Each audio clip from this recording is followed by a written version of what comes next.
Hello दोस्तों, स्वागत है आपका अपने यूट्यूब चैनल A1 सक्सेस पर। तो आज की जो हमारे क्लास होगी उसमें हम टेस्ट सेकंड की बात करेंगे। इससे जो हमारी प्रीवियस ईयर क्लास रही थी उसमें हमने टेस्ट 1 किया था, जिसमें आपने स्कोर किया होगा और आपने वो कमेंट में कर दिया होगा।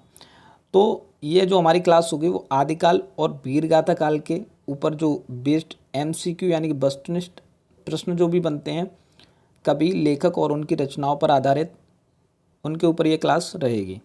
इससे पहले हमारी 2 क्लासें हो चुकी हैं, जिसमें हमने आदिकालीन के आपका जो परिचय, संक्षिप्त परिचय भी दिया हुआ है। तो अगर वो आपने क्लासें नहीं देखी हैं तो वो भी आपको डिस्क्रिप्शन में जो लिंक दिया हुआ है वहाँ पर आपको मिल जाएंगी। ठीक है, ये जो हमारी क्लास है वो TGT और PGT को टारगेट करेगी। तो ये आप लास्ट तक बने रहिए और एक एक क्वेश्चन को करिए और अपना टेस्ट एज अ टेस्ट इसको डील कीजिए। और लास्ट में कमेंट में ये जरूर बताइए कि आपका स्कोर क्या रहा। तो चलिए बढ़ते हैं पहले क्वेश्चन की तरफ। पहला क्वेश्चन क्या है हमारा?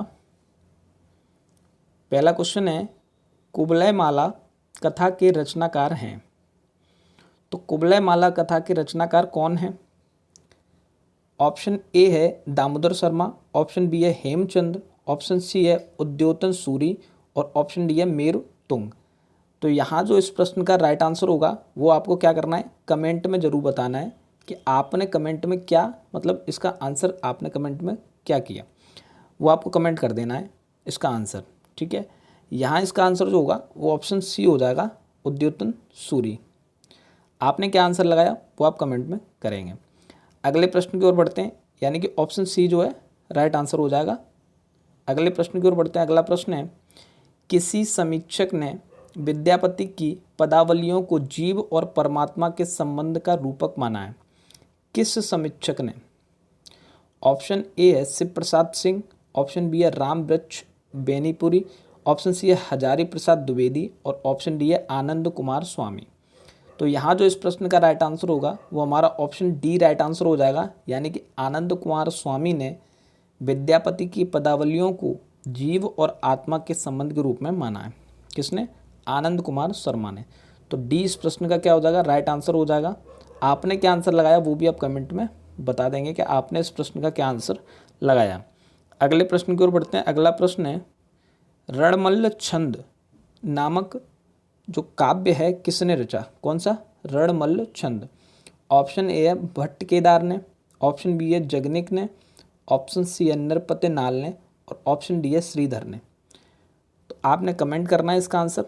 ठीक है, यहाँ पर इसका जो आंसर होगा ऑप्शन डी हो जाएगा, श्रीधर ने रणमल्ल छंद नामक काव्य रचा।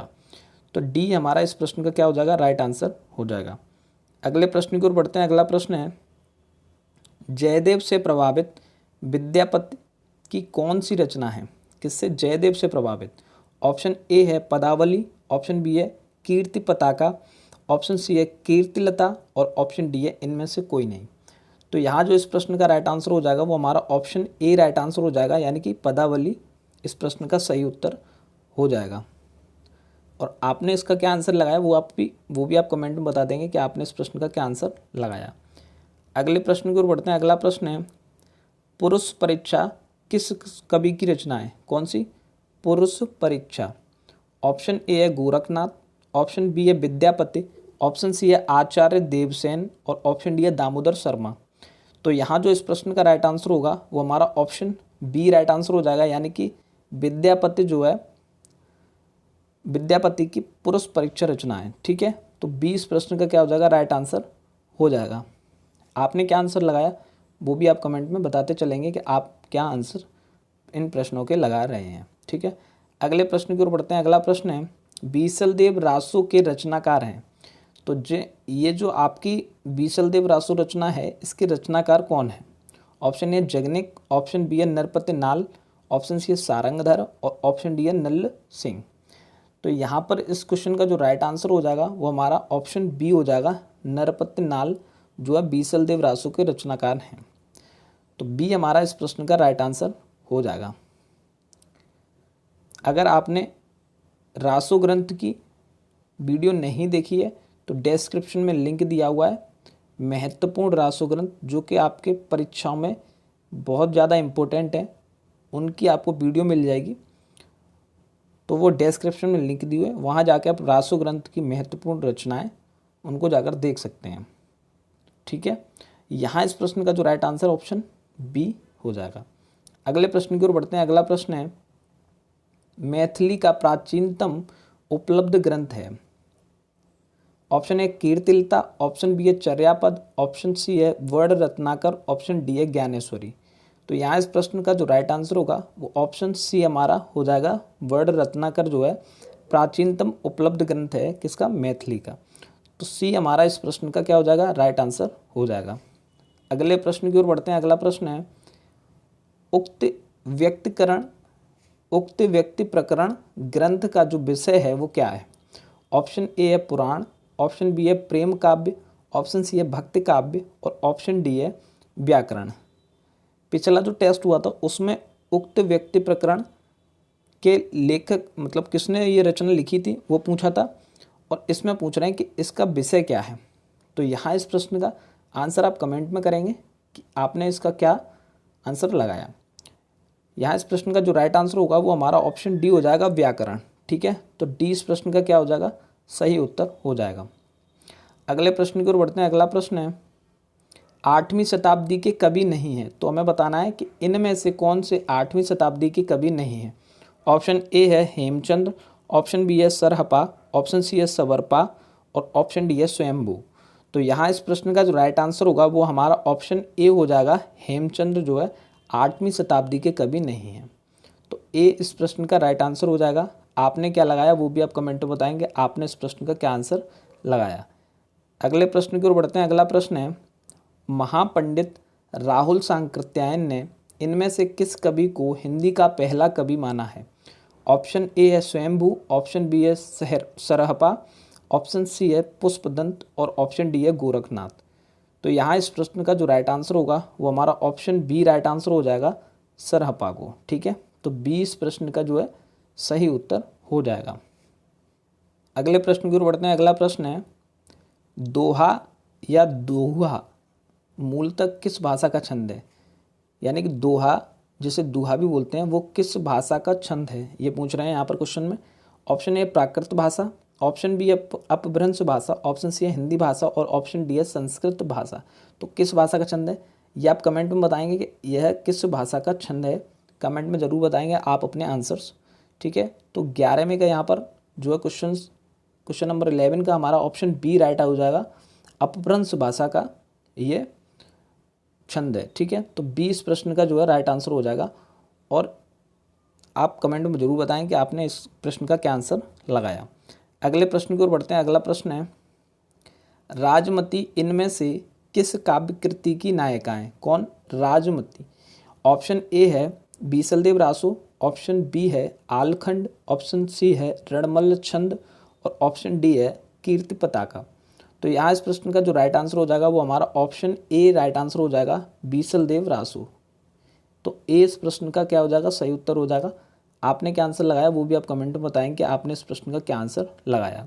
अगले प्रश्न की ओर बढ़ते हैं। अगला प्रश्न है, किस रासो काव्य की कथा का वर्णन सुक और सुकी के द्वारा किया गया है। तो कौन सा रासो काव्य है जिसकी कथा का वर्णन सुक और सुकी के द्वारा किया गया है। Option A Bisaldev Raso, option B है परमाल रासो, ऑप्शन सी है पृथ्वीराज रासो और ऑप्शन डी है खुमान रासो। तो यहाँ इस प्रश्न का जो राइट आंसर हो जाएगा वो हमारा ऑप्शन सी राइट आंसर हो जाएगा, यानी कि पृथ्वीराज रासो। ठीक है, तो सी इस प्रश्न का राइट आंसर हो जाएगा। आपने क्या आंसर लगाया वो भी आप कमेंट में बता देंगे कि आपने इस प्रश्न का क्या आंसर लगाया। अगले प्रश्न की ओर बढ़ते हैं। अगला प्रश्न है, रामकथा में व्याप्त अति प्राकृत तत्वों के प्रति संशयग्रस्त होकर किस कवि ने ब्राह्मणी रामकथा की प्रतिक्रिया में नई रामकथा गढ़ ली। तो कौन से कवि थे जिन्होंने ब्राह्मणी रामकथा की प्रतिक्रिया में नई रामकथा गढ़ ली। ऑप्शन ए है पुष्पदंत, ऑप्शन बी है धनपाल, ऑप्शन सी है स्वयंभू और ऑप्शन डी है विनय चंद्र सूरी। तो यहाँ जो इस प्रश्न का राइट आंसर हो जाएगा वो हमारा ऑप्शन ए हो जाएगा, पुष्पदंत। तो ए इस प्रश्न का क्या हो जाएगा, सही उत्तर हो जाएगा। आपने क्या आंसर लगाया वो भी आप कमेंट में बताएंगे आपने इस प्रश्न का क्या आंसर लगाया। अगले प्रश्न की ओर बढ़ते हैं। अगला प्रश्न है, कुमारपाल प्रतिबोध के रचनाकार कौन है? कुमारपाल प्रतिबोध के रचनाकार। ऑप्शन ए है विद्याधर, ऑप्शन बी है सारंगधर, ऑप्शन सी है हेमचंद्र और ऑप्शन डी है सोम प्रभु सूरी। तो यहाँ इस प्रश्न का जो राइट आंसर हो जाएगा ऑप्शन डी हमारा राइट आंसर हो जाएगा, सोम प्रभु सूरी। तो डी इस प्रश्न का क्या हो जाएगा? सही उत्तर हो जाएगा। तो ये थी आज की आपकी क्लास जिसमें आपने 15 क्वेश्चन यानी कि 15 क्वेश्चंस को एज अ टेस्ट किया और आपने देखा होगा कि आपका स्कोर क्या रहा। तो आप कमेंट में ये जरूर बताएं कि आपने 15 में से कितने क्वेश्चंस को ठीक किया और आपके कितने क्वेश्चंस यहाँ पर गलत हो गए। वीडियो अगर आपको अच्छी लगे तो वीडियो को लाइक अवश्य करें और वीडियो को ज़्यादा से ज़्यादा शेयर करें अपने उन सभी दोस्तों को जो आपके टीजीटी पीजीटी की तैयारी कर रहे हैं और अदर कॉम्पिटिटिव एग्ज़ाम जिसमें हमारा हिंदी महत्वपूर्ण है उसकी तैयारी कर रहे हैं। तो मिलते हैं नेक्स्ट वीडियो में कुछ और टेस्ट के साथ, कुछ और टॉपिक के साथ। अभी आदिकाल चल रहा है, उसके बाद भक्तिकाल भी आएगा और आगे टॉपिक आपको मिलते चलेंगे। तो मिलते हैं नेक्स्ट वीडियो में, तब तक के लिए धन्यवाद।